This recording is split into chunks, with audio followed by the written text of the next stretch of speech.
Iya, chapter kali ini dimulai di sebuah ruangan kastil Onigashima. Di sana ada Diaz Drake dan Scratman Apo yang tengah berbicara tanpa ada yang melihat mereka berdua. Dan Apo di sini cukup yakin bahwa seorang Drake ini merupakan mata-mata dari angkatan laut.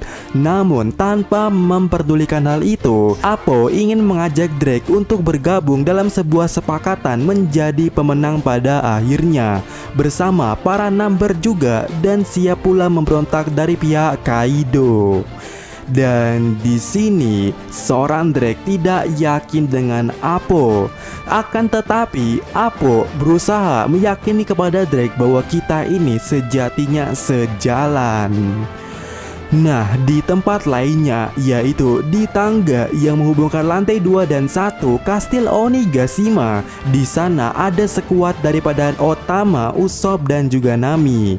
Namun di sana pula terjadi suatu keributan sebab ada sesosok monster berkeliaran. Wih, mengerikan. Begitulah respon kroco-kroco yang ada di sana.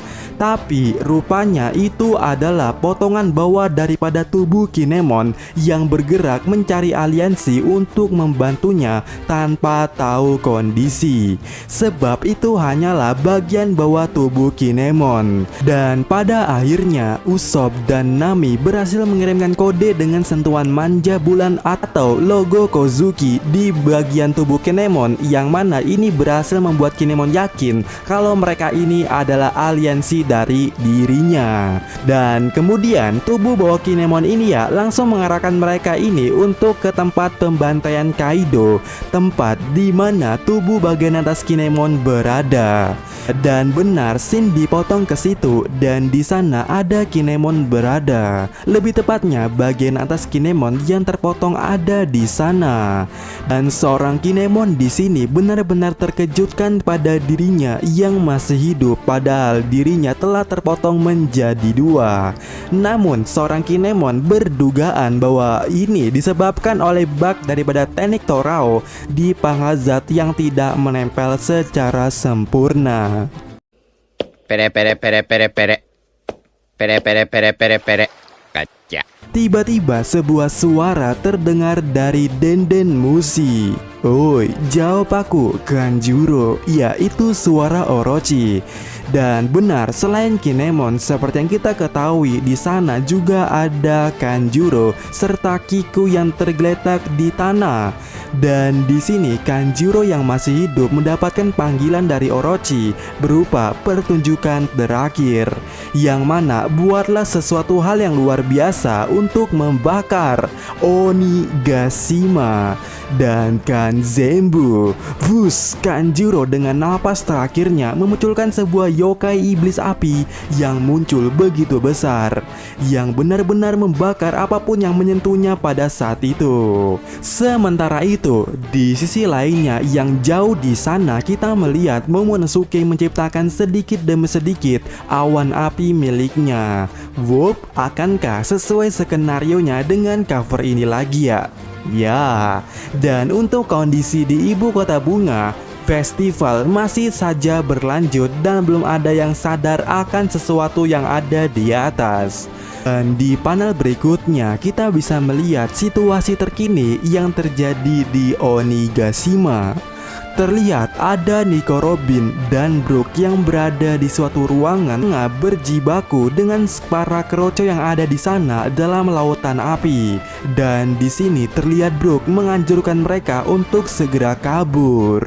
Nah, di tempat lainnya pula kita bisa melihat Marco, Izo dan Kawamatsu yang juga masih bertarung melawan musuh mereka. Kemudian di panel berikutnya kita juga melihat bahwa Sanji masih berseteru dengan Queen yang nampaknya super kepo dengan Red Suit Sanji. Selain Sanji, ada juga Zoro yang masih berjibaku beradu mekanik dengan King, yang terlihat Zoro menahan tebasan King dengan metode Santorio. Sementara untuk Luffy yang tentunya lagi melawan Kaido di sini terlihat dengan haki yang bermotifkan seperti asap api. Di sini nampaknya telah berhasil menangkis atau mungkin menyerang Kaido. Tapi intinya Kaido di sini terkena mental jika kita melihat raut wajahnya.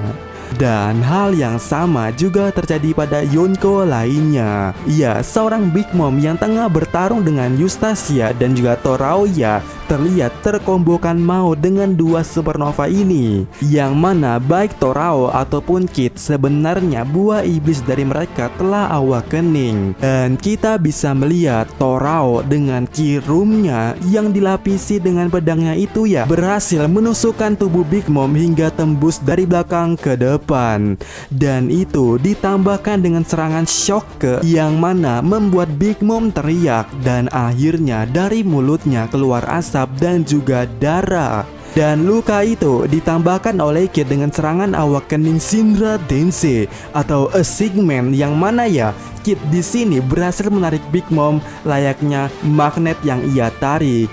Dan kemudian itu pula ditambahkan dengan pangkeras yang mana membuat besi-besi bertebangan ke arah Big Mom yang duar. Logam-logam yang ada di sekitarnya menghantam Big Mom dan mengubur Big Mom secara hidup-hidup. Benar-benar kacau kondisi Onigashima pada saat ini. Sementara di kekacauan yang begitu besar ini, ada seseorang Orochi yang sedang duduk di semacam gudang di kastil Onigashima dan mulai berbicara sambil tertawa, menunggu datangnya Fukurokuju dan juga datangnya lukisan Kanjuro yang akan membakar bahan peledak Kaido. Yang tepat sekali, itulah tujuan Orochi menghubungi Kanjuro dan juga merupakan tujuan daripada Orochi untuk membinasakan semuanya yang ada di Onigashima dengan ledakan yang sangat besar. Dan dengan begitu berarti di sini ada yang tengah bergelut dengan waktu. Yap, rencana Yamato dan juga rencana Orochi, dimana seperti yang kita ketahui bersama, Yamato berusaha mengatasi skenario terburuk, yaitu meledaknya bahan peledak yang ada di Onigashima. Dan pada chapter ini pula kita mengetahui Yamato tinggal setengah jalan lagi untuk sampai ke lokasi itu. Sedangkan Orochi yang berada di ruangan lainnya berusaha menekan potensi terburuk itu untuk segera terjadi dan meledak. Apakah Yamato berhasil ataukah lukisan Kanjuro yang tiba duluan dan meledakkan semua yang ada di Onigashima?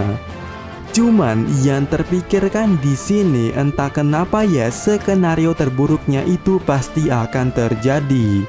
Sebab kehancuran sesungguhnya itu baru dimulai saat ini dengan bergeraknya seorang CP0.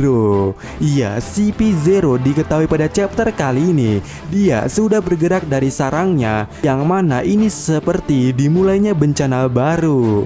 Dan sejauh ini pula ya, dengan bergeraknya CP0 itu memanglah tanda skenario terburuk di mana tak terduga dan merugikan pihak aliansi.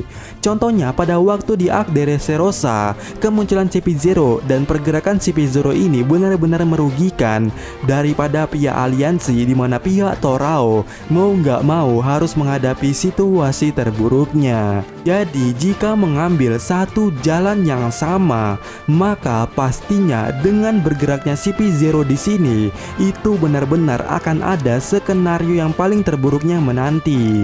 Dan paling menakutkannya itu adalah tentu saja keberadaan Nico Robin. Soalnya pada chapter kali ini kita melihat mereka berdua berada di satu lane atau panel yang sama dengan sound effect yang sama. Artinya mereka dekat dan ancaman ini makin kuat adanya.